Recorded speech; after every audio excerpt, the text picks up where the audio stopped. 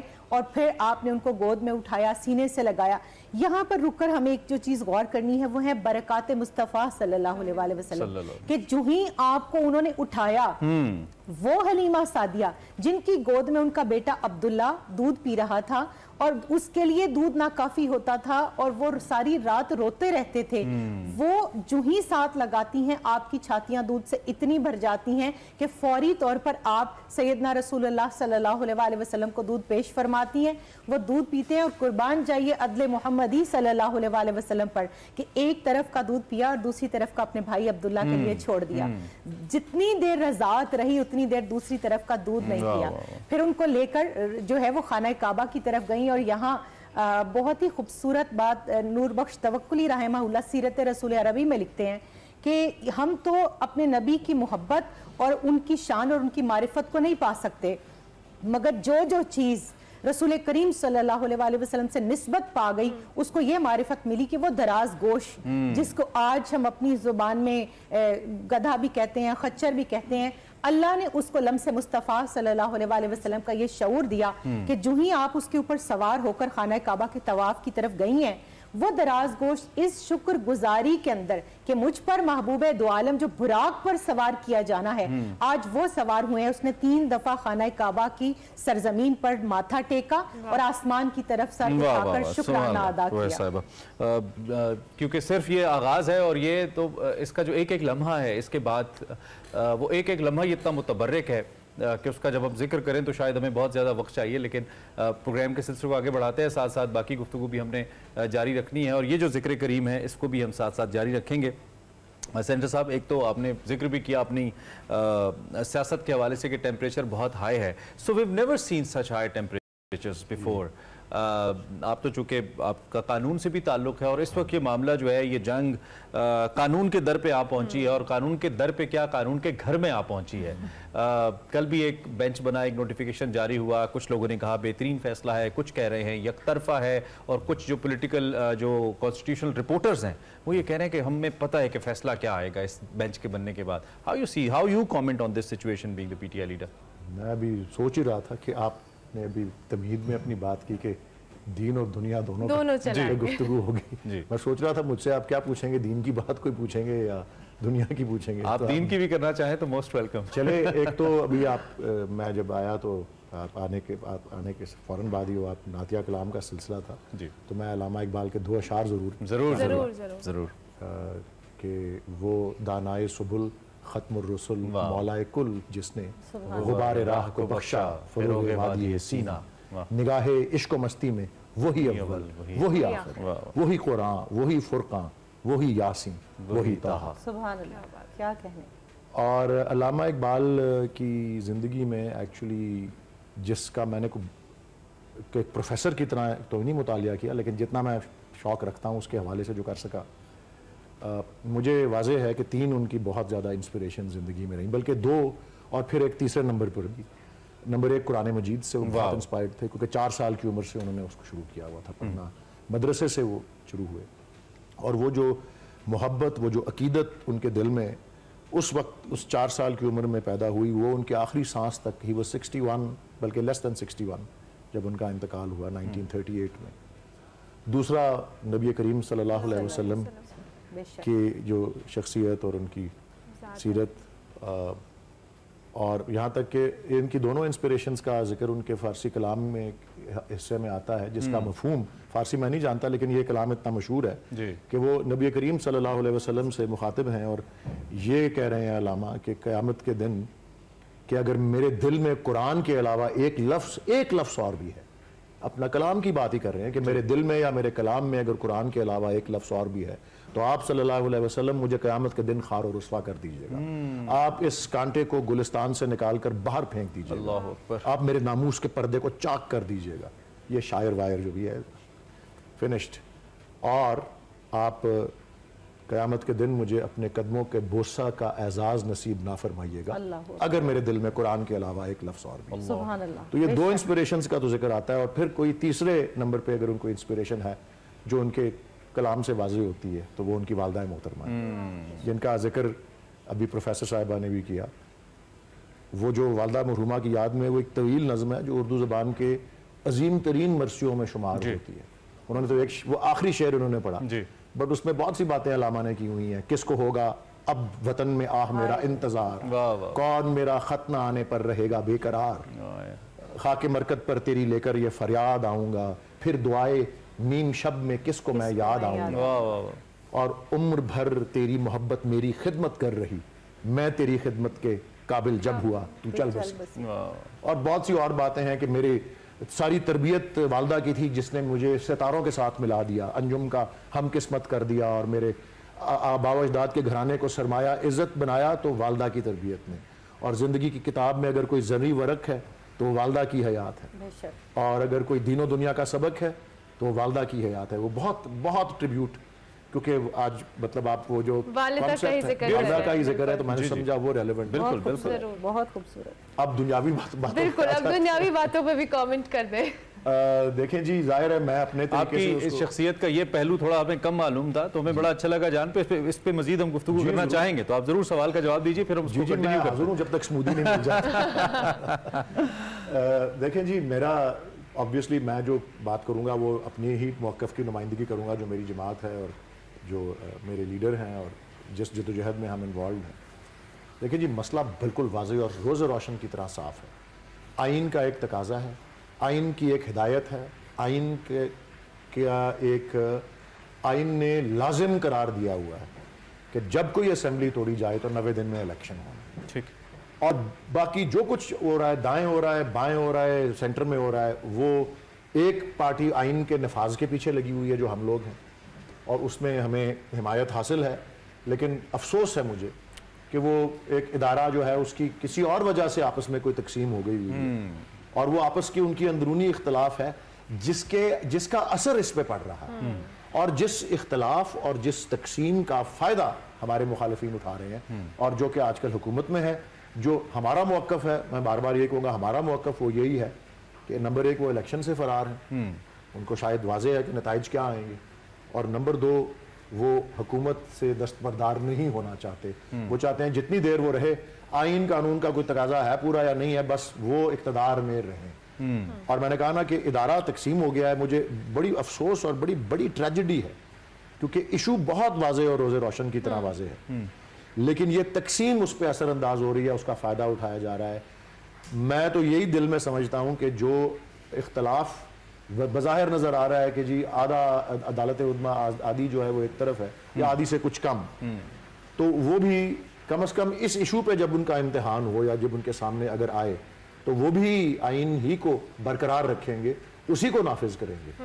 لیکن اس میں مسلسل تاخیر اس اختلاف کی وجہ سے ہوتی آ رہی ہے, اور گورنمنٹ کو شے مل رہی ہے اس سے کہ وہ مسلسل کبھی ادھر دائیں کو پھینک رہے ہیں, کبھی بائیں کو پھینک رہے ہیں, سمیع اللہ سے کلیم اللہ, کلیم اللہ سے سمیع اللہ سے, پھر کبھی پارلیمنٹ میں بھیج دیا, کبھی ادھر بھیج دیا, کبھی یہ بہانہ کہ جی پیسے نہیں ہیں. ولید صاحب اس میں سارا معاملہ ٹھیک ہے, پولیٹیکل پارٹیز کا اپنا معاملہ ہے, ہر کوئی پوائنٹ سکورنگ کر رہا ہے. دوسری جانب عدلیہ کے آپ نے خود بھی مینشن کیا کہ کسی اور میں آپ کو ایک چیز عرض کر دوں پلیز, میں پوائنٹ سکورنگ اس میں کوئی نہیں ہے. میں آپ کو آج یہاں, اور میں چاہتا ہوں اور ظاہر ریکارڈ بھی ہوگا, 10 سال بعد بھی چلا دیجیے گا, یہ جو ہو رہا ہے نا اس کے بڑے دور رس نتائج اس لیے ہیں کہ جب بھی کبھی الیکشن کا وقت آئے گا آئین کے مطابق, یہ مثال اگر آج قائم ہو گئی کہ جی آئین میں درج بات جو ہے یہ پھر وہ نہیں ہے پتھر پہ لکیر, تو پھر جس کو نہیں سوٹ کرے گا آگے, دیکھیں کل کو ہو سکتا ہے ہم کو یہ بہانہ مل جائے گا. میں کہہ اللہ نہ کرے, اللہ تعالیٰ ہمیں مقبول و معروف رکھے, سرخرو رکھے, لیکن لوگوں کو یہ بہانہ, آج مثال یہ قائم ہو گئی تو ہر بار پھر یہی مثال پھر لوگ جس کو نہیں سوٹ کرے گا, جس کے لیے انکنوینئنٹ ہوگا کہ جی یہ الیکشن کرائیں, وہ اس کا بہانہ. میرا سوال اس میں پبلک انٹرسٹ کا بھی تھا. obviously میں یہ سارے قیاس میں جو سب سے زیادہ نیگلیکٹ ہو رہی ہے, جو وہی عوام ہے جو ان سیاستدانوں کو مینڈیٹ دیتی ہے, ان کے بلبوتے پہ آتے ہیں, ان کے ووٹ پہ آتے ہیں, تو وہ ساری اور اسی کو محروم رکھا جا رہا ہے. تو اس میں پھر آپ لوگ, ہم ایک وفاق ہیں, اور وفاق میں سارے صوبے جو ہیں بھائیوں کی طرح ہوتے ہیں. اب دیکھیں 2 صوبوں کی اسمبلیاں اگر اس کے قائد ایوان نے توڑ دی ہیں, جو کہ اکثریت کا حامل ہے اور آئین اس کو یہ اختیار دیتا ہے توڑنے کا, آپ اس کے عوام کو محروم رکھ رہے ہیں ان کے مینڈیٹ سے کہ وہ اپنی صوبائی اسمبلی کے نمائندے, اور آئین نے وضع کیا ہوا ہے کہ 90 دن ہے. میں تو سمجھتا ہوں آئین میں اور تقاضے بھی ہوں گے بہت سے, لیکن آئین کی بھی کچھ ایسے حصے ہیں جو باقیوں سے زیادہ فوقیت رکھتے ہیں, اور یہ اسی کی بنیاد پر ہمارا سسٹم پورا قائم ہے. آئین کی منشا یہ ہے کہ ہر سطح پر منتخب نمائندے ہوں, سوائے اس تھوڑے سے عرصے کے جہاں میں نگران حکومت چاہیے, اور وہ 90 دن ہی. ٹھیک ہے, ایک بریک لینی ہے, بریک کے بعد واپس آتے ہیں, یہیں سے دوبارہ لنک کرتے ہیں. بریک لیتے ہیں جی, بریک کے بعد آپ کو جو ہے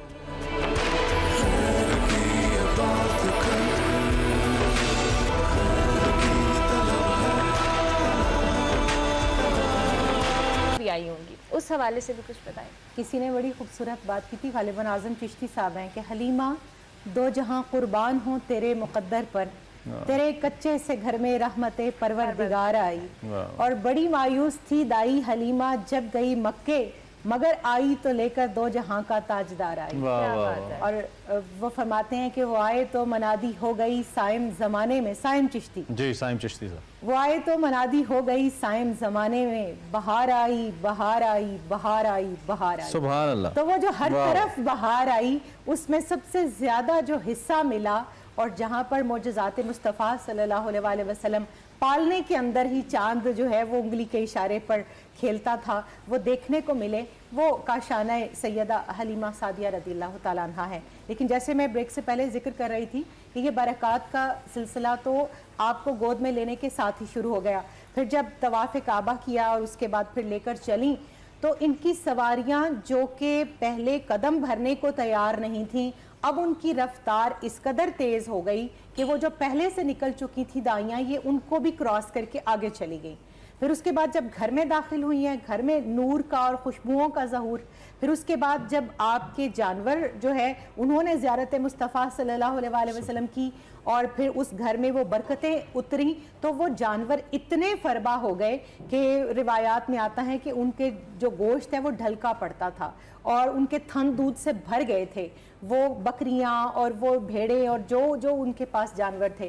پھر اس کے بعد فرماتی ہیں خود روایات میں سیدہ حلیمہ سعدیہ کہ میرے گھر میں رات کے وقت میں اتنا نور ہوتا کہ ارد گرد کی جو خواتین ہیں وہ آ کے کہتی ہیں حلیمہ پہلے تو آپ کے گھر میں دیا نہیں جلتا تھا، غربت کے باعث اتنا وسائل بھی نہیں تھے کہ رات کو دیا جلا سکتی، اور اب تم پوری رات دیے بند نہیں کرتی اور کتنے دیے جلاتی ہو؟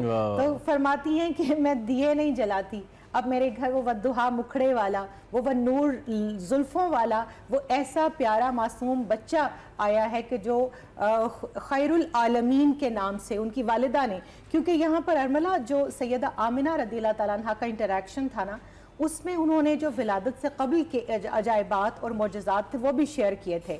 ولادت کے وقت میں جس طرح انہوں نے اپنے گھر کے اندر شام اور بصرہ کے محلات اور وہ کنگرے آنکھوں سے دیکھے، اونٹوں کی قطاریں دیکھی، وہ بھی شیئر کی تھی، تو وہ اور ساتھ یہ نصیحت کی تھی کہ دیکھو یہ بڑی برکت والا بچہ ہے اور اس کی تم بہت اچھے طریقے سے حفاظت اور اس کی نگہداشت کرنا۔ اور پھر اس کے بعد آپ دیکھتی ہیں کہ جب حضرت عبداللہ ساتھ جاتے ہیں حضرت حارث اپنے جانوروں کو لے کر، تو ایک دفعہ ضد کرتے ہیں کہ ہم نے آج محمد صلی اللہ علیہ وسلم کو بھی لے کر جانا ہے، ساتھ جاتے ہیں تو بادل کا ٹکڑا اوپر سایہ کرتا ہے، جس طرف جاتے ہیں اس طرف ہریالی ہوتی جاتی ہے۔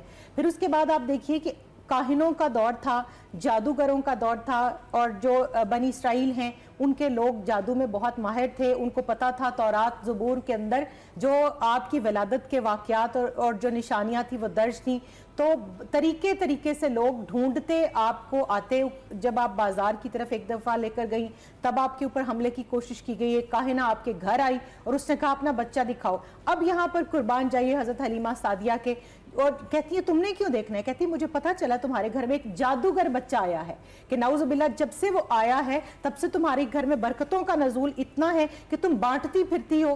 تو وہ خوف زدہ ہوئیں، اور وہ جو ایک ماں کی سینے کے اندر مامتا کا ایک دھڑکا ہوتا ہے نا، اس کے تحت اپنا بیٹا عبداللہ لے آئیں، وہ دکھا دیا، اور سیدنا محمد رسول اللہ صلی اللہ علیہ وسلم کو نہیں دکھایا۔ پھر آپ دیکھیے اس کے بعد حضرت حارث کا کیا ان کے ساتھ محبت کا انداز تھا، کاندھوں پر بٹھا کر سیر کے لیے باہر لے جاتے۔ پھر جو آپ کی رضائی بہنیں ہیں ان میں خاص طور پر آج میں جب پڑھ رہی تھی واقعات تو میری آنکھیں نم ہو رہی تھی کہ ایک بہن کو آپ نے کس طرح اعزاز بخشا، اور بہن بھی وہ کہ جو رضائی بہن ہیں۔ غزوہ ہے اور غزوہ میں بہت سے ان کے قبیلے کے لوگوں کو اریسٹ کیا گیا۔ جب ان کے خاندان کے لوگوں کو پتہ چلا تو یہ حضرت شیمہ جو آپ کی بہن تھی اور بچپن میں آپ کو گود کھلایا کرتی تھی، ان کے پاس لوگ گئے اور کہا کہ آپ کے صاحب، آپ کے جو بھائی ہیں ان کے پاس ہمارے قبیلے کے بہت سے افراد جو ہیں وہ مقید ہیں، تو آپ ہمارے ساتھ چلیں۔ یہ جب ساتھ گئی ہیں تو چونکہ پہرے داری تھی اور آپ صلی اللہ علیہ وسلم کی حفاظت پر صحابہ کرام رضوان اللہ علیہ مامور تھے، تو تلواریں سونت کے کھڑے ہیں، یہ جاتی ہیں، اور وہ تنتنا کس نے عطا کیا؟ رحمت للعالمین صلی اللہ علیہ وسلم نے، کہ فرماتی ہیں خلو سبیلی، میرا رستہ چھوڑ دو، جانتے نہیں تم کون ہو، میں تمہارے صاحب محمد کی بہن ہوں۔ اور قربان جائیے اس بہن پر جس بہن کی وجہ سے آج ہم بہنوں کو عزت ملی، کہ آپ صلی اللہ علیہ وسلم کے صحابہ نے تلواریں ہٹائیں، آپ اندر تشریف لے کر گئیں، آپ نے اپنی چادر بچھائی اور اپنی بہن کا یوں اکرام کیا کہ کہا کہ بہن آپ کو آنے کی کیا ضرورت تھی، آپ پیغام بھیجتے تھی، میں آپ کے خاندان کے تمام افراد کو چھوڑ دیتا اور اب خالی ہاتھ نہیں جانے دوں گا۔ اب آپ کو کئی اونٹ آپ کو لاد کر سامان سے دیے، مال غنیمت سے دیا، پھر آپ کے خاندان کے جتنے افراد کو چھوڑا ان کو تحائف اور جانور عطا کیے، اور پھر اس کے بعد اپنی بہن سے کہا کہ اگر تم پسند کرو تو تم میرے ساتھ چلو۔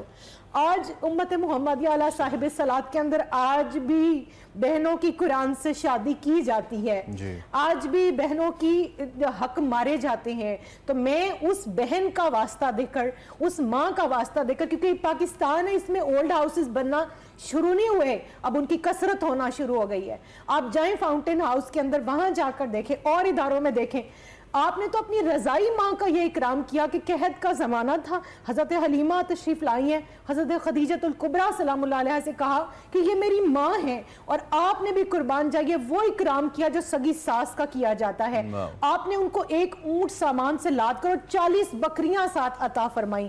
تو وہ رحمت للعالمین صلی اللہ علیہ وسلم جو ایک رضائی ماں کا یہ اکرام کر رہے ہیں, رضائی بہن کا یہ اکرام کر رہے ہیں, آج ہم جو رمضان المبارک میں خیر کشید کرنا چاہتے ہیں, ہمیں ان رویوں سے خیر کشید کرنی چاہیے. بہت بہت خوبصورت آپ نے احاطہ کیا, اور یقینی طور پہ ہمیں بہت ضرورت ہے. بھائی صاحب, آپ چونکہ قانون سے بھی تعلق ہے, اور یہ جو جن واقعات کا ذکر پروفیسر صاحبہ کر رہی ہیں ہمارے لیے کوئی نئی بات نہیں ہے. ہم اخبارات میں بھی پڑھتے ہیں, ہم روزانہ کی بنیاد پہ ٹیلی ویژن پہ بھی ایسی سٹوریز دیکھتے ہیں, اور یہ جو معاشی ناہمواریاں ہیں یہ اس حد تک بڑھ چکی ہیں کہ جیسے ہم عرف عام میں کہہ دیتے کہ خون سفید ہو گیا. اور یہ رویہ ہمارا ناقص رویہ خاص طور پہ خواتین کی طرف بہت زیادہ رہتا ہے, چاہے وہ ان کو وراثت میں حصہ دینا ہو یا عمومی طور پہ ہمارا سلوک. اس پہ کیا کہیں گے آپ ایک قانون دان کی حیثیت سے؟ دیکھیں جی, بات بالکل درست ہے, اور کچھ معاملے ایسے ہیں جس پہ ہمیں من حیث القوم لمحہ فکریاں ہیں ہمارے لیے.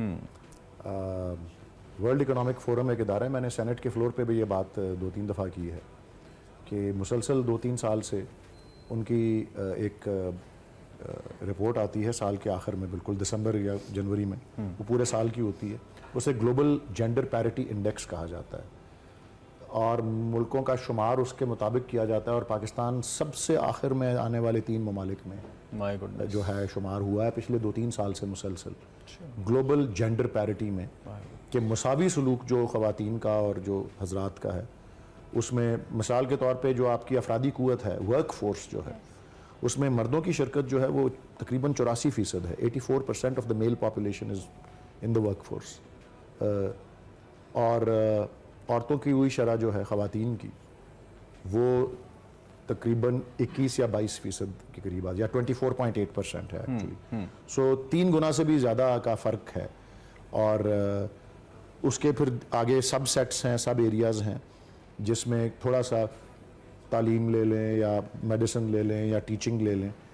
اتفاق سے سب سے زیادہ ابھی پولیٹیکل کلاس کی بات ہو رہی تھی اور سیاستدانوں کی. جی, پولیٹیکل جو میدان ہے اس میں پاکستان کا سکور جو ہے ویسے 153 ملکوں میں سے 151 پہ آتا ہے, لیکن اس کا سکور جو ہے وہ 100 سے نیچے کا ہے, 90-95 کا ہے, کیونکہ ادھر کچھ ہماری مخصوص نشستیں اور خواتین کی ریپریزنٹیشن تمام لیولز پر وہ جو ہے وہ مسلسل جو ہے وہ تھوڑی سی اس کو بہتر کر دیتی ہے. لیکن ادروائز ہم سے نیچے وہ عراق اور یمن اور ایسے ملک ہی ہیں. اس وقت تو افغانستان بھی ہم سے اوپر تھا اب, لیکن وہ جب جو وہاں رجیم چینج ہوا ہے اس سے شاید وہ نیچے چلا جائے گا. لیکن یہ ایک ایریا ہے, قائد اعظم محمد علی جناح رحمۃ اللہ علیہ کا تو مشہور فرمان ہے نا کہ دنیا 2 عظیم قوتوں سے آشنا ہے, ایک قلم کی قوت اور دوسری تلوار کی قوت, لیکن ایک تیسری قوت بھی ہے جو ان دونوں سے عظیم تر ہے, اور وہ ہے ہماری خواتین کی قوت. اور اسی لیے انہوں نے کہا کہ وہ ملک ترقی کرتے ہیں جس میں جو لیڈیز اور جینٹس جو ہیں وہ شانہ بشانہ جس کے آگے پروگریس میں وہ شرکت کریں. تو اسی طرح, اور میں نے آپ کو آلریڈی بتا دیا کہ والدہ کے بارے میں علامہ نے کس طرح کا ٹریبیوٹ پے کیا ہوا ہے, اور دیگر مقامات پر بھی کوئی ایک مدراس میں کوئی چیمبر آف کامرس تھا خواتین کا اس وقت جنہوں نے ان کو بلایا 1930 یا 32 میں, لیکن وہ جا نہیں سکے اپنی صحت کی وجہ سے, جو ان کی اس وقت حالات جو ان کا ہیلتھ کی ریزن سے. لیکن انہوں نے کوئی ان کے سپاس انہوں نے کوئی میسج بھجوایا تو سپاس نامہ ان کو اس میں جو جواب انہوں نے دیا تو انہوں نے بتایا کہ اندازہ آپ کریں اس کو ہی ایک صحیح خاتون کی ویلیو کا پتہ ہوتا ہے جس کو ایک ماں کی شفقت ملی ہو, جس کو ایک بہن کا وہ جو ہے جو افیلیشن ہو اور اس کے ساتھ بڑا ہوا ہو, جس کو ایک اچھی بیگم ملی ہو, اور وہ اس طرح کی باتیں. اور پھر یہ بھی وہ فرماتے ہیں اپنے مقالے میں کہ جو ہے اس بات میں کوئی شک نہیں ہے کہ عورت جو ہے, خاتون جو ہے, وہ تمام تہذیب کی جڑ ہے, روٹ آف آل سیولائزیشن. اس کو تعلیم کے زیور سے آراستہ کرو, کیونکہ وہ ان کا نزدیک یہ تھا کہ اگر آپ ایک مرد کو تعلیم دیتے ہیں تو ایک فرد واحد کو تعلیم دیتے ہیں, لیکن جب آپ ایک خاتون کو تعلیم دیتے ہیں تو آپ پورے کنبے کو you educate the whole family. ٹھیک ہے, very well said Hussain sahib. اچھا, getting back to that political topic once again, چونکہ سچویشن ایسی اور اس پہ بات کرنا بہت ضروری ہے. آپ نے اس سے پہلے یہ کہا کہ ہمیں آئین کو لے کر صحیح سمت میں کھڑا ہونا ہے. اور قانون میں آپ مجھ سے بہت ہی بہتر سمجھتے ہیں, اوبیسلی سینئر قانون دان ہے, کہ روایات کو بہت مد نظر رکھا جاتا ہے فیصلوں کو خاص طور پہ لے کر, یا پھر فیصلہ کرتے ہوئے کس قسم کی روایات کو ملوز خاطر رکھا گیا, یہ بڑا کاؤنٹ ہوتا ہے. ہم اگر ایک جانب دیکھ رہے ہیں کہ آئین کی تکمیل کے لیے as you said one side of the court is standing with that, but on the other hand ہم اگر آج سے 10 سال بعد جیسا کہ آپ نے کہا کہ اس کا ذکر ہوگا, تو کیا یہ ذکر نہیں ہوگا کہ اس وقت کوئی ایک شخصیت ایسی تھی جو اس ڈسپیوٹ کو ختم کر سکتی تھی بٹوین این انسٹیٹیوشن جن کے اوپر یہ انگلی اٹھ رہی ہے اس وقت, کہ وہ چاہیں تو ختم کر سکتے ہیں, اور اٹس ویری مچ ڈویبل کہ آپ ایک انکلوسیو قسم کی باڈی بنائیں جو کہ ڈیسیژنز لے, رادر دین آپ اس کو ایک ایسا حصہ دکھائیں جس کی وجہ سے یہ لگے بظاہر کہ شاید فیصلے یک طرفہ ہو رہے ہیں. تو کیا اس شخصیت پہ پھر آج سے 10 سال بعد انگلیاں نہیں اٹھیں گی؟ وہ دیکھنے والی بات ہے جی, یہ تو تاریخ ہی بتائے گی. لیکن میں جس بات آپ ایک لائر ہیں, آپ جس سمجھتے بات ہیں, پہ زور دینا چاہ رہا ہوں وہ یہ ہے کہ وہ جو اختلاف ہوا ہے ایک ادارے کے اندر, اس کی وجوہات 2 بیان کی گئی ہیں ان کی طرف سے. ایک از خود نوٹس لینے کا اختیار سو موٹو, اور دوسرا بینچز کی تشکیل. اور جہاں تک از خود نوٹس, بلکہ دونوں چیزوں کا جہاں تک تعلق ہے, ان پہ پچھلے 25-30 سال سے چل رہا ہے کہ جی اس میں اصلاح کی ضرورت ہے. ٹھیک ہے. اور اس میں بہت سے سربراہان عدلیہ کے ایسے آئے ہیں جو اوور بورڈ چلے گئے. بہت سے تو نہیں, 3-4 ہیں جن کا نام زیادہ آتا ہے. ٹھیک ہے. ریسنٹ پاسٹ کے اندر وہ اسپتالوں کو بھی جا رہے ہیں, اور وہ کالجوں میں بھی جا رہے ہیں, اور نالیاں بھی کھلوا رہے ہیں, اور ڈیمز بھی بنوا رہے ہیں, اور جس میں ان کو ضرورت نہیں تھی یہ سب کچھ کرنے کی. لیکن یہ تو ایک شریف النفس سے لو پروفائل سے آدمی ہے جو اس وقت چیف جسٹس ہے. اور ان کے اگر آپ سو موٹو اگر کر بھی لیں تو جب سے وہ بنے ہیں شاید 4 لیے ہوں, 3 لیے ہوں. وہ تو ایسے تھے جو روز کے درجن لیا کرتے تھے, اس وقت یہ نہیں ہو رہا تھا. اور بینچز کی تشکیل بھی چلیں اس پہ تھوڑا سا زیادہ ان پہ موجودہ چیف جسٹس پہ ہو رہی ہے کہ جی وہ ایک خاص قسم کا بینچ چوز. بٹ میٹر زیادہ پولیٹیکل رہے. جس میں عرض جو کرنا چاہ رہا ہوں وہ یہ ہے کہ یہ ہر جوڈیشری کے ہر دور میں یہ پائی جاتی تھی. ہر دور میں بینچز کا اختیار چیف جسٹس کے پاس ہی تھا. ہر دور میں سو موٹو کا اختیار چیف جسٹس ہی ایکسرسائز کرتے تھے. اس کو ایک ایشو بنا کر ایک تقسیم عدلیہ میں پیدا ہونے کا اس سے بدتر ٹائم چوز نہیں ہو سکتا تھا. میں صرف یہ سمجھتا ہوں اس سے زیادہ ورس ٹائمنگ اس کی نہیں ہو سکتی تھی, کیونکہ ایشو ایک بہت ہی سمپل سا تھا. And so is constitution of benches. Constitution of benches پہ میں نے کہا ہے نا کہ ان سب چیزوں کے اوپر ہمیشہ اختیار چیف جسٹس استعمال کرتے. 1980 سے یہ ہوتا آ رہا ہے, جب سے یہ رولز بنے جو اس وقت بھی رائج الوقت ہے. تو اس کی ٹائمنگ پہ اوپر میں اپنی طرف سے تو میں افسوس کا اظہار کرنا چاہتا ہوں جوڈیشری کے اس حصے کا جنہوں نے یہ ٹائمنگ چنی, اور اس کو بھی ایشو اس کو بنایا جو کہ ایسی چیز جو کہ آئین میں روز روشن کی طرح واضح تھی اس کو ڈیریل کیا. میں اس وجہ پہ اور کیا پاکستان کی جو آئینی تاریخ کے جو بدترین فیصلے تصور ہوتے ہیں تاریخ میں موجود ہیں. ڈوسوز کیس اسے کہا جاتا ہے, یا اس سے پہلے مولوی تمیز الدین کیس, اس میں بھی بدقسمتی سے وہی چیز تھی جو یہاں ہم دیکھنے کو آ رہی ہے کہ جو میرٹ ہے کسی چیز کا, جو اس کا اصل متن ہے, اس سے ہم نظر انداز کر کے ٹیکنیکلٹیز پہ چلے گئے ہیں کہ جی بینچ کس طرح بننا ہے, سو موٹو کس طرح لے. These are technicalities. یہ تمیز الدین کیس, یہ ڈوسوز کیس, یہ سارے ٹیکنیکلٹیز کے اوپر. لیکن پھر وہ نظریہ ضرورت بھی اسی طرح آیا. تو اب میرے صاحب یہ چیز کھڑی ہو گئی ہے, اب یہ سامنے یہ نہیں ہونا چاہیے تھا. You are absolutely right, but it's there. میں تو اس پر now how to get back to, لیکن میں ایک کنکلوسیو جملہ ضرور یہ کہنا چاہتا ہوں. میرے نزدیک جب تاریخ اس کو جانچے گی تو اس کو میرے خیال میں میری آپ اس کو خوش فہمی سمجھ لیں, وشفل تھنکنگ, کہ آج سے 10 سال بعد جو ہے یہی دیکھا جائے گا کہ کون ججز تھے جو آئین کے نفاذ کے ساتھ کھڑے ہوئے اور کون ٹیکنیکلٹیز کے اوپر اپنی اندر کی لڑائی کو جو ہے اچھالتے ہیں. چلیں یہ تو آج سے 10 سال بعد کی بات ہے. ریسنٹ فیوچر کی ہم بات کریں, نیئر فیوچر کی بات کریں. اس کا تو وے بیک کیا ہے. ابھی ارملا نے بھی سوال اٹھایا کہ جی عوام اور ان کی مشکلات, اور یہ وہ میں سمجھتا ہوں کہ یہ اور جو معیشت کا ہمارا حال ہے, اس سب کا سولوشن جو ہے وہ ایک انتخاب ہے. آپ عوام کے پاس جائیں, بھائی عوام زید کو چنے, بکر کو چنے, ابھی تو آپ کو یہ بھی نہیں پتا رزلٹ کیا آئے گا, کسی خوف میں ہی آپ نہیں کر رہے. ایک پیشین گوئی ہے نا, جس کو عوام چن لے اور 5 سال کے لیے چنے گی نا, تو جو اچھا برا وہ کرے وہ اس کا قیمت بھی وہی ادا کرے گا. یہ بالکل ہر ایک کا اس میں نقطہ نگاہ بہت شارٹ ٹرم ہوا ہے, لانگ ٹرم ویو لینے کی ضرورت ہے. اور میں آپ کو ایک بات بتا دوں, میں اخبار کافی 3-4 دن کے پڑھتا ہوں, میں پچھلے 10 دن سے 20 دن سے جو دیکھ رہا ہوں اخبارات کے تجزیے جس میں اداریے بھی ہوتے ہیں ایڈیٹوریلز اور اوپینینز بھی ہوتے ہیں یعنی کہ تجزیہ نگاروں کے وہ جو اوپینین والے کالمز ہوتے ہیں انالیسیس جو ہوتے ہیں سب کہہ رہے ہیں کہ گفت و شنید کی ضرورت ہے اور سب یہ میں نہیں کہہ رہا میرا ویو نہیں ہے سب یہ کہہ رہے ہیں اور اس میں ایک اور چیز بھی وہ کہہ رہے ہیں کہ اس کی زیادہ ذمہ داری حکومت پہ آتی ہے جو لوگ اقتدار میں ہیں ان پہ زیادہ ذمہ داری آتی ہے ان کو ہاتھ بڑھانا چاہیے وہ کیا کر رہے ہیں وہ ادارے کی تقسیم کا اور فائدہ اٹھا رہے ہیں یہ میرا موقف ہے اور اس لیے ہم اسی ہی دلدل میں پھنسے ہوئے ہیں اور اس کا علاج یہی ہونا ہے ان دا اینڈ میرا ایک سوال ہے جہاں پہ جب بھی کوئی سیاستدان آتا ہے الیکشن ہوں گے یا نہیں ہوں گے الیکشن میں تو سمجھتا ہوں ہوں گے میں اس دعا گو بھی ہوں اور میں سمجھتا ہوں بھی اور اگر الیکشن نہیں ہوئے تو ہمارے تاریخ میں اس طرح کی ٹریجڈیز ماضی میں بھی ہوتی رہی ہیں ہم پورے ریجن کے اندر ہماری فی کس آمدن سب سے کم ہے سب سے کم جو آتی ہے شاید برما کی ہم سے نیچے ہے اس میں دیکھ لیں وہاں کیا ہے وہاں نظام کس طرح کا ہے جہاں جہاں بنگلہ دیش میں انڈیا میں نیپال میں بھوٹان میں سارے ریجن کے اندر جہاں جہاں جمہوری اقدار سے آپ دور ہوتے جاتے ہیں وہاں اور آپ کی جو ہے خوشحالی وہ نیچے جاتا ہے ہم نے تھوڑا سا بیرس صاحب کا باڈی ٹیمپریچر کہہ لیں اس کو تھوڑا سا ہم نے ہائی کیا ڈسکسنگ دی پالیٹکس یہ بہت ضروری ہوتا ہے پالیٹیشنز کے لیے اینڈ پالیٹیشین اور لائر بھی ہو تو پھر وہ ذرا ایک اچھا مکسچر بنتا ہے مکس اپ اچھا ہو جاتا ہے سوال ہم اچھے کنوینینٹلی کر سکتے ہیں thank you very much for the answers and for your presence as well لیکن ہم اس کو تھوڑا سا کول ڈاؤن کریں گے صرف کچن ہم آپ کو لے کے جا سکتے ہیں ابھی چونکہ رمضان ہے تو ہم کچھ کھلا یا سرو نہیں کر سکتے ولید اقبال صاحب کو سو اوور ڈو یو آمنہ ہمیں بتائیے کیا ہے آپ کے پاس اور پہلے کسی ٹھنڈے سے آغاز کیجیے تھوڑا جی میں ڈیزرٹ کے بارے میں آپ کو بریف کر دیتی ہوں ڈسکشن جیسے کہ تھوڑی سی وہ گرم ہو گئی ہے ڈیزرٹ میں ہمارا جو چاکلیٹ کیرمل پارفے ہے اس کی میں بس تیاری کری تھی یہ میں نے کیرمل سوس جو ہے وہ بنائی ہے اس کے لیے شوگر کو میلٹ کرنا ہے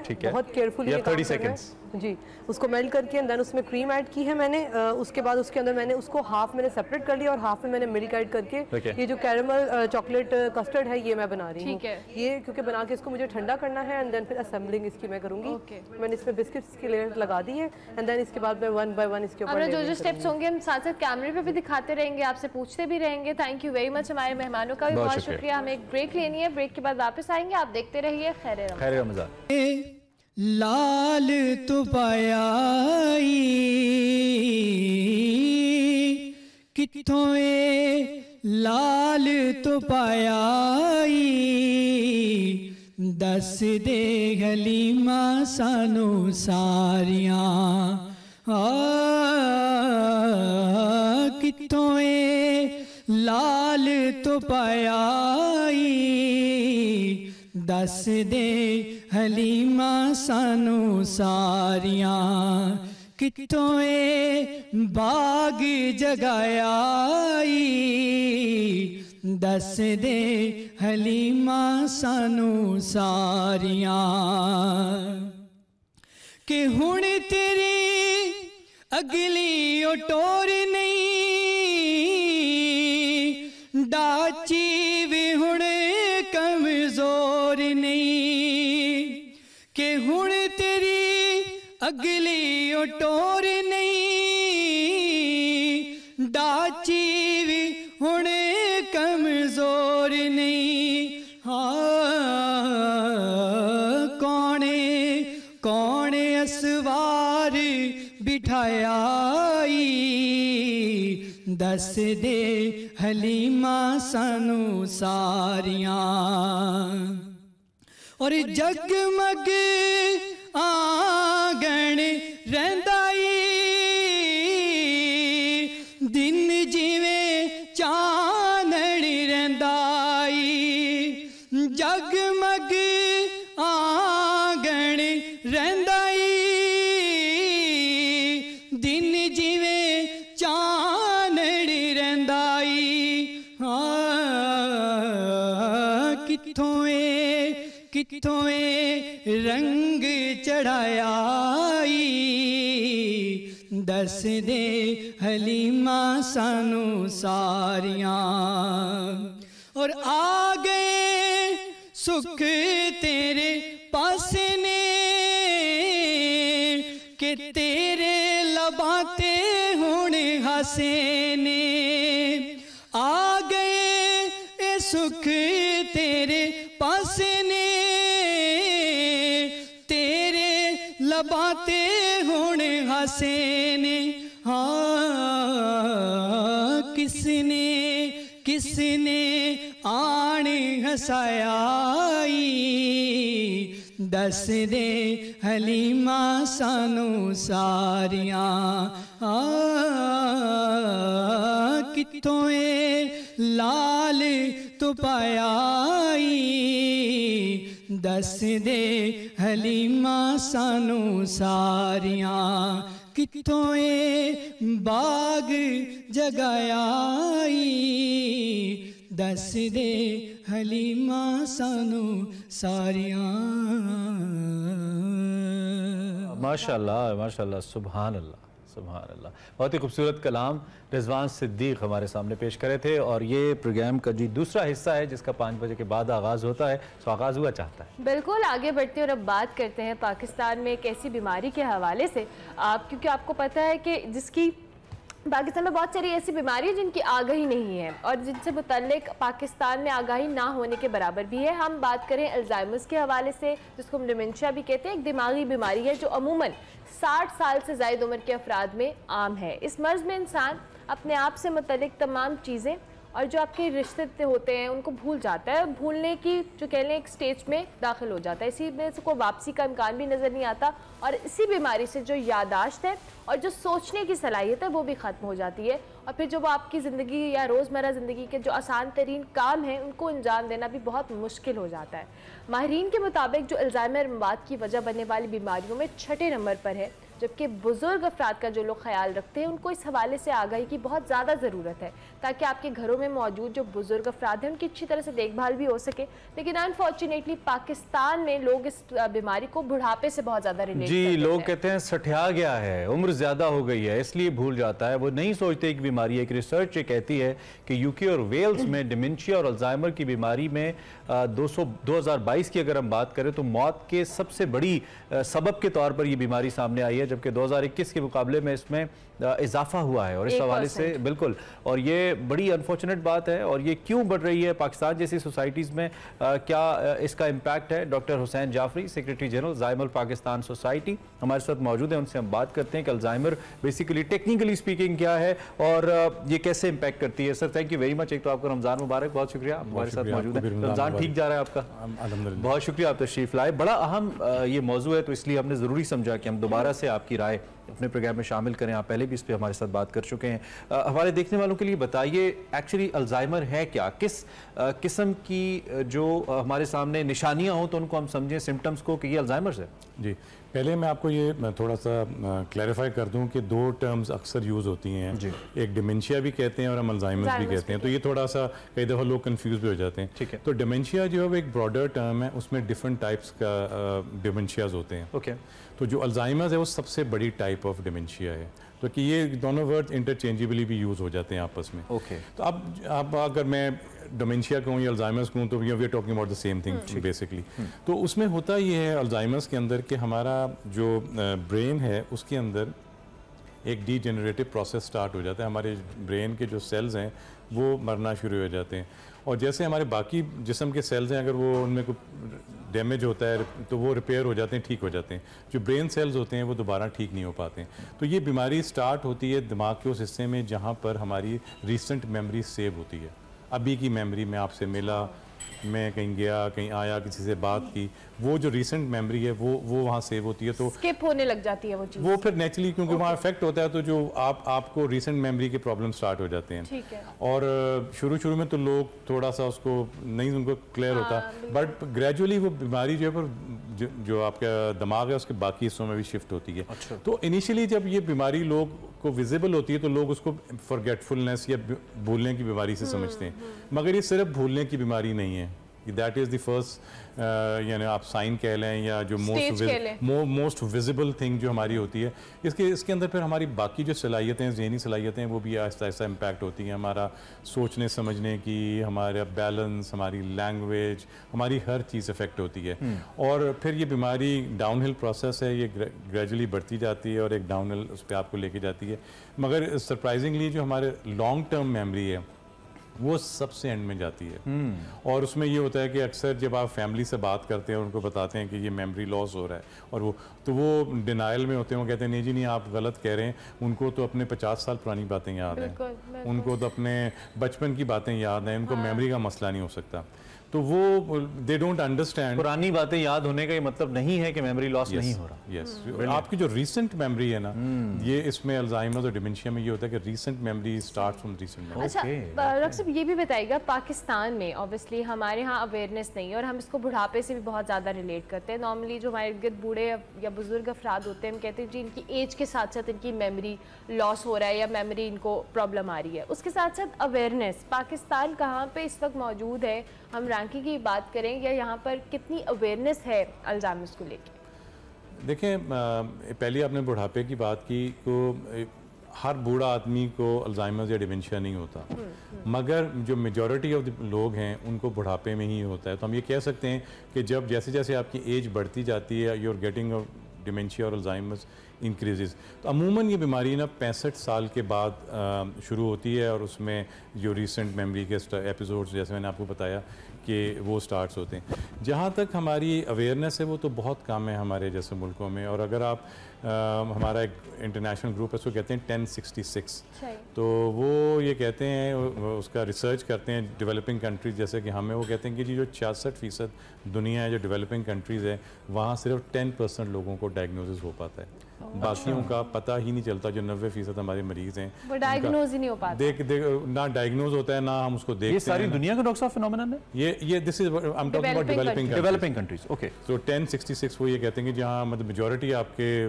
پیشنٹس ہیں وہاں صرف 10% ڈائگنوزز ہے. تو آپ امیجن کریں اگر ہمارے 4 لاکھ مریض ہیں پاکستان میں, تو بہت تھوڑے سے لوگوں کو پتہ ہے باقی لوگوں کو کیا مسئلہ ہے. لوگ سمجھنا شروع ہوتے ہیں یا شاید یہ پاگل ہو گئے ہیں جیسے جیسے بیماری جو بڑھتی ہے. تو جب تک آپ کو یہ پتہ نہ ہو کہ یہ آپ what are you dealing with, آپ ان کو ڈیل بھی نہیں کر سکتے اس مریض کو, اور آپ اس کو ایک بالکل ڈفرینٹ طریقے سے ڈیل کرتے ہیں. لوگوں اپنے والدین کو بڑوں کو چین کر دیتے ہیں, باندھ دیتے ہیں, کمروں میں بند کر دیتے ہیں وداؤٹ انڈرسٹینڈنگ ان کے ساتھ کیا ہو رہا ہے اور ہم نے ان کو کیسے خیال کرنا ہے. ڈاکٹر صاحب یہ ٹریٹیبل بیماری ہے, یہ ٹریٹ ہو جاتی ہے بالکل, لوگ اس میں ریکوری کے چانسز کیا ہیں؟ There is no chance of recovery. It's not a curable disease. It's not a curable disease. ہمیں آج تک unfortunately دنیا میں یہی نہیں پتہ چل سکا کہ یہ بیماری کا اصل کاز کیا ہے. جب ہمیں کاز ہی نہیں پتا تو ابھی تک ہم ٹریٹ بھی نہیں اس کو کر پاتے. کچھ دوائیاں ایسی آ گئی ہیں جو ایک ڈاؤن ہل پروسیس کو تھوڑا سلو کر سکتی ہیں, وہ بھی ان سرٹن مریض, تمام مریضوں میں نہیں. تو اس طرح سے ہمارے پاس وہ نہیں ہے, مگر جو اس کے اندر آپ کوالٹی آف لائف جو پیشنٹ کی ہے وہ امپروو کر سکتے ہیں اگر آپ کو پتہ ہو کہ آپ کس چیز سے ڈیل کر رہے ہیں اور میں نے ان کا کیسے خیال کرنا ہے, کن چیزوں کو میں نے ان کو پرووائڈ کرنا ہے, کن چیزوں کو اوائڈ کرنا ہے. اگر آپ اس چیزوں کو کر لیں تو یہ بڑی اچھی کوالٹی آف لائف بھی گزار سکتے ہیں. ٹھیک ہے, وجوہات کیا ہوتی ہیں؟ ایک تو آپ نے کہا کہ ایج فیکٹر کے ساتھ سم ہاؤ ہم ریلیٹ کر سکتے ہیں, لیکن کیا کوئی ایسی وجوہات بھی ہیں جو وقت کے ساتھ ساتھ آپ کو ایج فیکٹر سے پہلے اس بیماری کا شکار کر دیں؟ اور ایک اور فیکٹر میرے ذہن میں کند ذہن بچوں کے حوالے سے آ رہا تھا, کیا یہ بھی اسی کا ایک پارٹ ہے؟ اگر بچے چیز کو میمورائز نہیں کر پا رہے, ان کو کچھ یاد نہیں رہ پا رہا, تو اس کا حصہ ہی ہے یا یہ مختلف ہے؟ نہیں, یہ بالکل مختلف ہے. اس میں تو بہت دنیا کے بریلینٹ لوگ جو ہیں they ended up having Alzheimer's. Ronald Reagan دنیا کا شاید امریکہ کا عظیم ترین وہ کہتے ہیں نا ریگنامکس, جی, اس نے اکنامکس چینج کر دی امریکہ کی. اور مارگریٹ تھیچر, ہمارے نصرت بھٹو, مطلب اتنی لمبی لائن ہے کہ اس کا تو انٹیلیجنس کا کوئی ایشو نہیں ہے, ایشو نہیں. اور ریگن کا تو یہ کہتے ہیں بیماری کے بارے میں یہ ہے کہ الزائمرز کا جو بیماری کا جو پروسیس ہے, جب آپ کو سمٹمز اپیئر ہوتے ہیں, فرسٹ سمٹم اگر آپ کو 65 سال کی عمر میں اپیئر ہوں تو کہتے ہیں جی 2 دہائیاں پہلے وہ پروسیس سٹارٹ ہو گیا تھا برین میں. So even when Reagan was the president that process has already started, but he was able to cope up with this, اور جو اس کی ڈیوٹیز تھیں اپنے ایز پریزیڈنٹ وہ کرتے رہے. مگر یہ بہت گریجول پروسیس ہے اور یہ اس کا کن ذہنی سے کوئی تعلق نہیں ہے. ہماری سوسائٹی کا کوئی امپیکٹ ہو رہا ہے کہ ان لانگر رن ہم یہ الزائمرز یا ڈیمنشیا زیادہ دیکھیں گے جس طرح کے حالات میں یا سرکمسٹانسز میں ہم جی رہے ہیں اس وقت؟ جی بالکل. اس میں آپ کو 2 چیزیں بتاؤں گا. ایک تو یہ آپ کو کہا کہ جیسے ایوریج لائف سپین بڑھتی ہے تو یہ بیماری زیادہ ہو جاتی.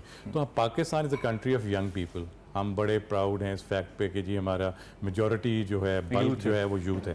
سو just imagine when this youth is going to get old, یہ جب اولڈ ہو گے تو پھر ہمیں بہت بڑا پرابلم ہو جائے گا. ہمارے ساتھ وہی والا پرابلم ہو جائے گا جو کہ اس وقت ویسٹرن سوسائٹیز کے ساتھ ہے.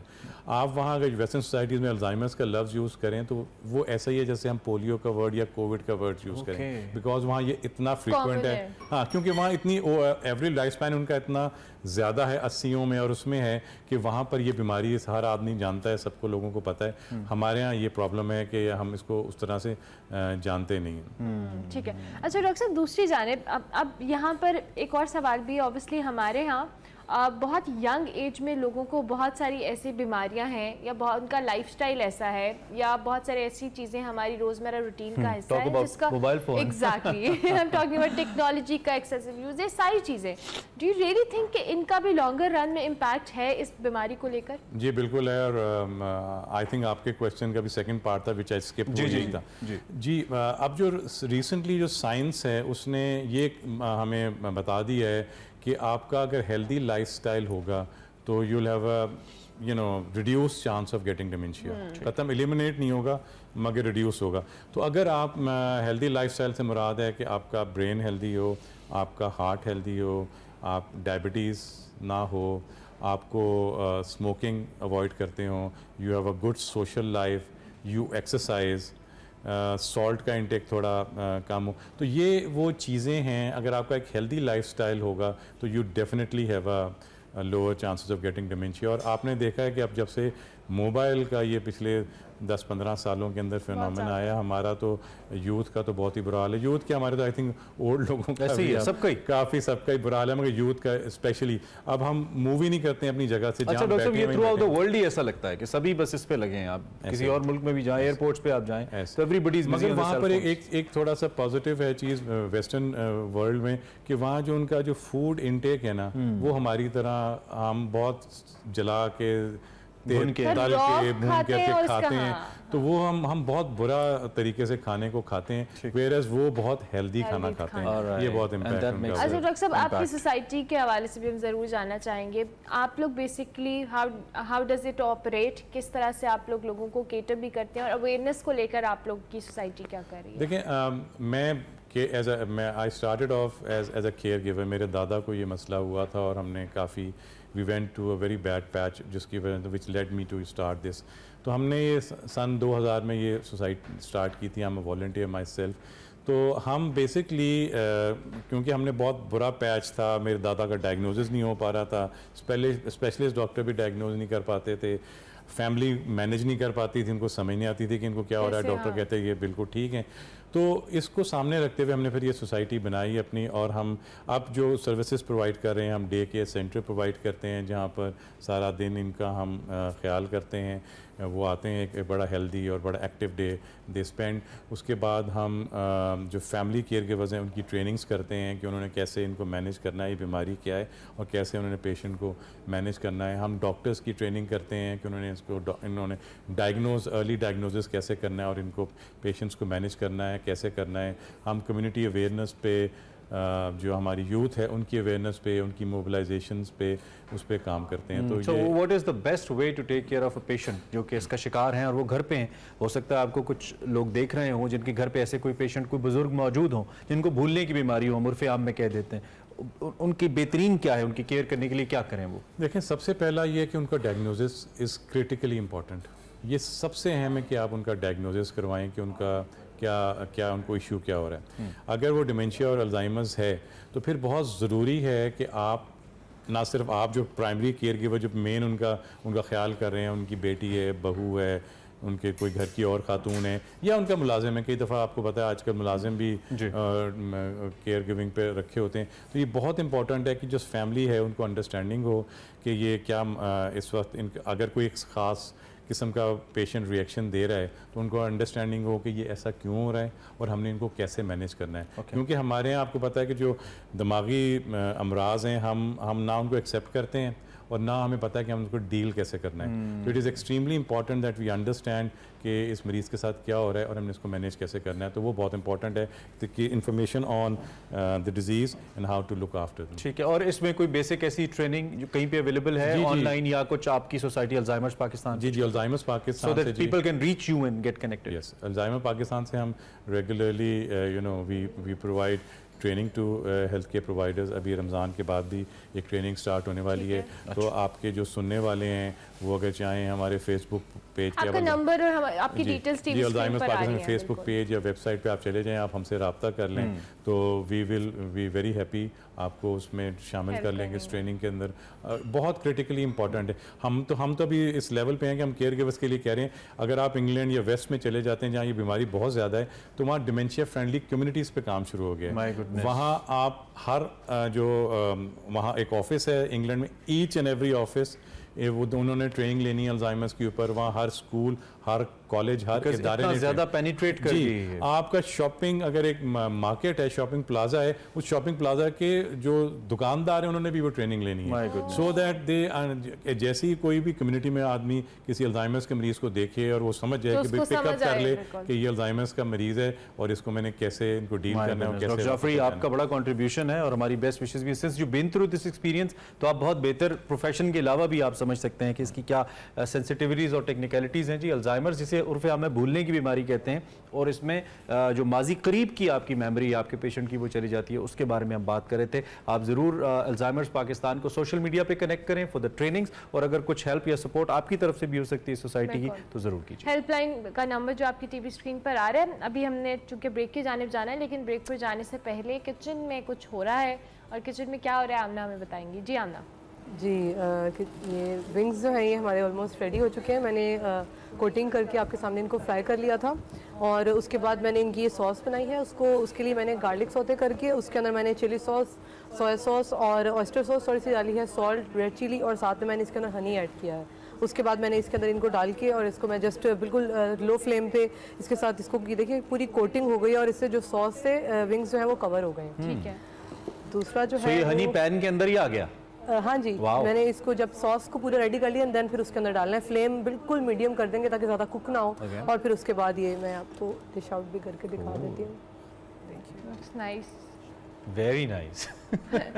عمران کو فوراً ہی اف یو آسک می روزے کی حالت میں ویری نائس. ہاں یہ کھانا نا جو بن جاتا ہے نا یہ تقریباً so I guess اس کے لیے obviously there's no further sauce needed right because مطلب اب اس میں بھی آپ کو سوس چاہیے. no nothing ایسے ہی سرو کریں بس. کیا چاہتے ہیں آپ بس آسان دلوائیں آپ کیا چاہتے ہیں اس کے اوپر اور سوس دیں. ٹھیک ہو گیا جی.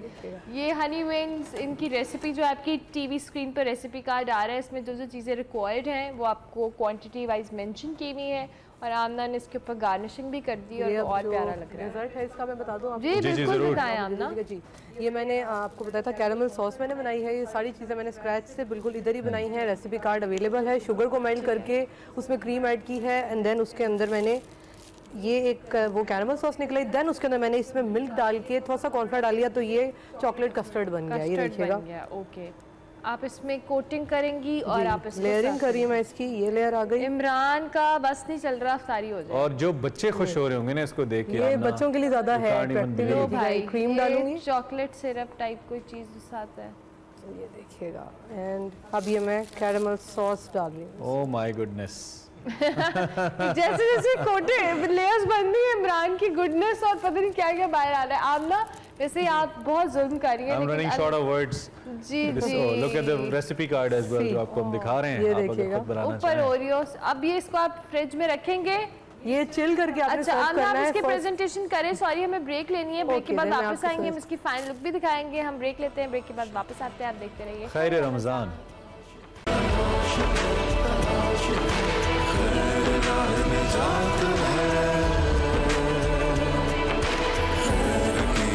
خیر رمضان میں آپ کو ایک بار پھر سے خوش آمدید. اور اب آپ کو سیگمنٹ دکھاتے ہیں ہمارا منہ والکعبہ شریف نکلے تیری تلاش میں مستنصر حسین طارق صاحب اور وقار ملک کے ساتھ.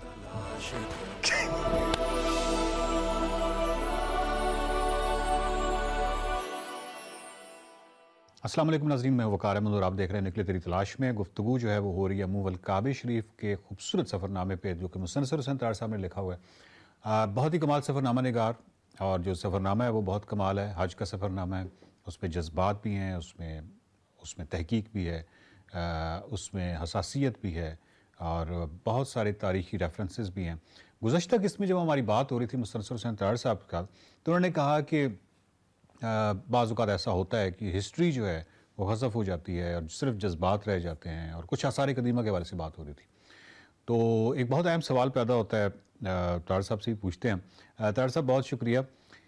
جس طرح ہماری گزشتہ قسط میں بات ہو رہی تھی، اسی ریفرنس سے آپ سے ایک سوال یہ کرنا چاہوں گا کہ جب آثار قدیمہ ہے، ان کی جو سگنیفیکنس ریسرچ کے حوالے سے ہے یا علمی حوالے سے ہے، تو جب ہم مکہ اور مدینہ کی بات کرتے ہیں، وہاں پہ آثار قدیمہ کی بات کرتے ہیں، کسی بھی جگہ پہ جب آثار قدیمہ ختم ہونا شروع ہو جاتے ہیں تو اس کے کیا اثرات ہوتے ہیں؟ وہ ایکچولی کیونکہ ان کے عقیدے کے مطابق ان آثار کو مطلب مناسب نہیں ہے ان کے، چنانچہ وہ ان آثار کو انہوں نے بہت سارا مٹا بھی دیا۔ مثلا جنت البقیع میں حضرت عثمان رضی اللہ تعالیٰ عنہ کا بھی مقبرہ تھا، بہت وہ مسمار کر دیا، اس کی مختلف وجوہات ان کو۔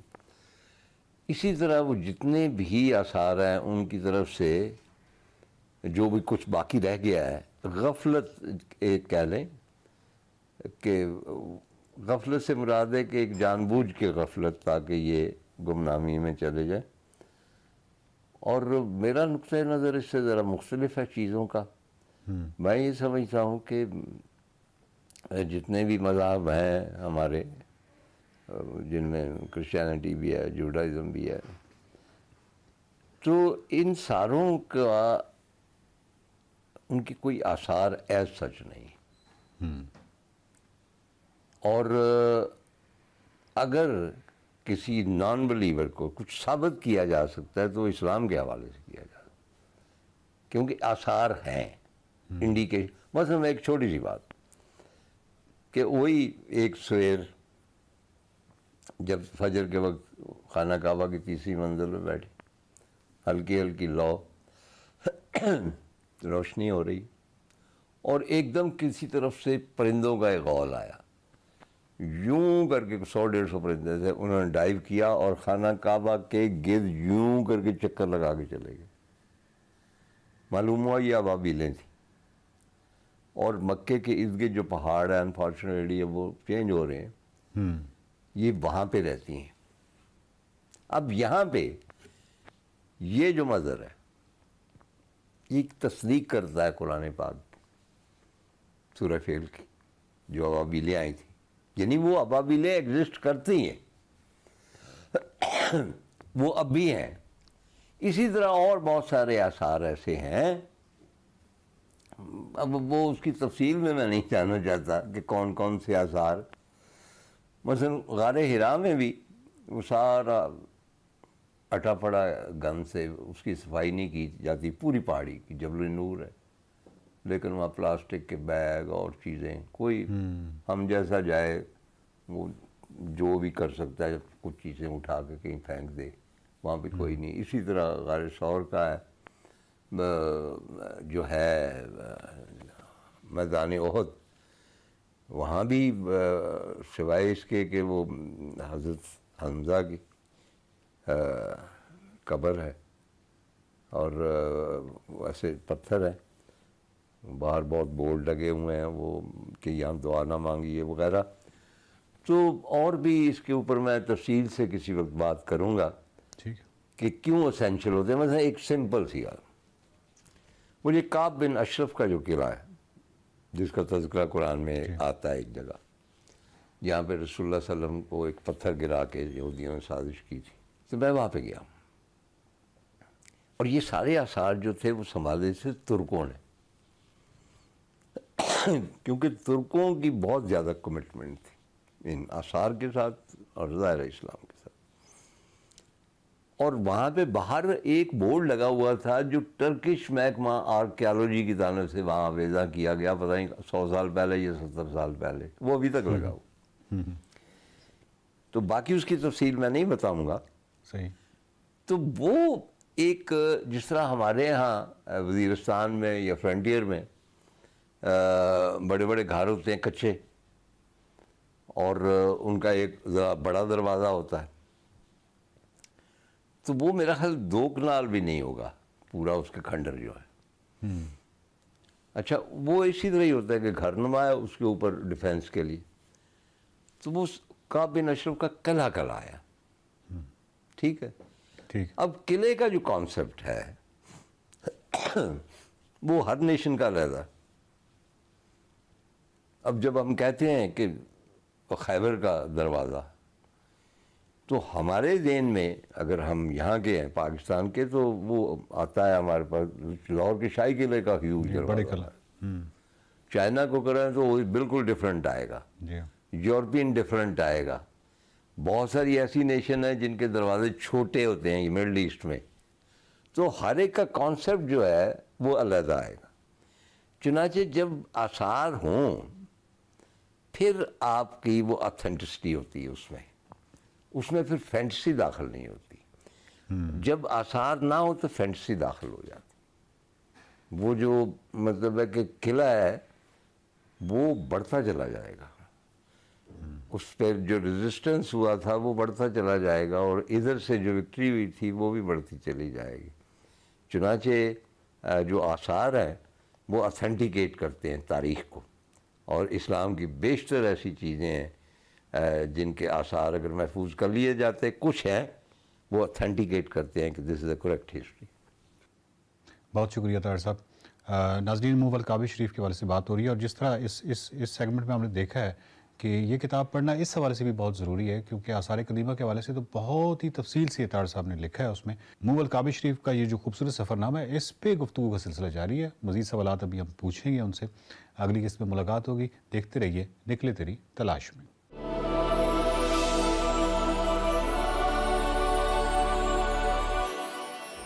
سیگمنٹ آپ نے دیکھا. کچن کی جانب رخ کرتے ہیں. آمنہ اپنا ڈرنک ریڈی کر رہی ہیں، تو آمنہ بتائیں کیا ہے ڈرنک کے اندر جو آپ نے بلینڈ کیا؟ اسموتھی بنائی ہے آج ہم نے. اس کے اندر ہم نے یوگرٹ لیا ہے، اور گریک یوگرٹ لے سکتے ہیں یا جو فریش یوگرٹ جو بھی آپ پریفر کریں. شوگر آپشنل ہے، لینا چاہیں نہ لینا چاہیں وہ آپ کے اوپر ہے. اس میں میں نے 3 بناناز ڈالے تھے، اور 1 کپ یا ہاف کپ میں نے اس میں اسٹرابریز وہ فروزن لینی ہے. آپ کو پتہ ہے اسموتھی میں بناناز بھی فروزن اور اسٹرابری بھی فروزن ایڈ کی ہے، ساتھ میں شوگر سرپ اور یوگرٹ ایڈ کر کے اندر اس کو بلینڈ کر لیا ہے، اور اسموتھی ریڈی ہے. میں اس کو نکال لیتی ہوں. ٹھیک ہے. یہ ریسیپی کارڈ بھی جی ٹی وی اسکرین کے اوپر ہے، آپ دیکھ سکتے ہیں بنانا اسموتھی کی. Okay. And I think it's quite easy to make, ہے نا؟ ہاں گھر پہ، اور healthy as well. Healthy as well. بچوں کو ویسے بڑا یوگرٹ ہے تو اس میں شوگر آپ نہ ایڈ کریں، بچوں کے لیے کرنا چاہیں تو بھی کوئی ایشو نہیں ہے، لیکن ادروائز اٹس ٹھیک ہے. آمنہ کا سارا سامان ریڈی ہے. ونگز بنے ہیں آج. ایک کیا بنے آمنہ؟ یہ ہنی ونگز بنے ہیں. ہنی ونگز ہیں، اور یہ ایکچولی ہاٹ اینڈ ساور ہوتے ہیں. آپ کو پتہ ہے کہ اسپائسی بھی ہوں گے. آن دی ادر ہینڈ یہ اس میں جو ایک ٹینگی اور سویٹ ٹیسٹ ہے وہ بھی آئے گا. اور دوسرا جو چاکلیٹ کیرمل پارفے بنائے ہیں ہم نے، یہ بھی آپ کے سامنے اسمبل کیے ہیں سارے. اور یہ تینوں چیزیں آج ایکچولی تھوڑا سا بچوں کا، جیسے آپ نے بتایا کہ میں وہی کہا کہ بچوں بڑوں کا خیال رکھتے ہوئے، لیکن مینلی بچوں کا مینیو ہے. بڑوں کے لیے ونگز ٹھیک ہے. That's brilliant. Amna thank you very much. بہت شکریہ، بہت زبردست. آپ نے امید ہے جی ریسیپی انجوائے کی ہوگی. اور آج آمنہ کی برتھ ڈے بھی ہے. آج آمنہ کی برتھ ڈے بھی ہے. Happy returns of the day. اللہ میاں آپ کو توفیق دے کہ آپ اتنے مزیدار کھانے بنائے، لمبی زندگی رہے، بھوکوں کو کھلاتی رہے ایسے کھانے.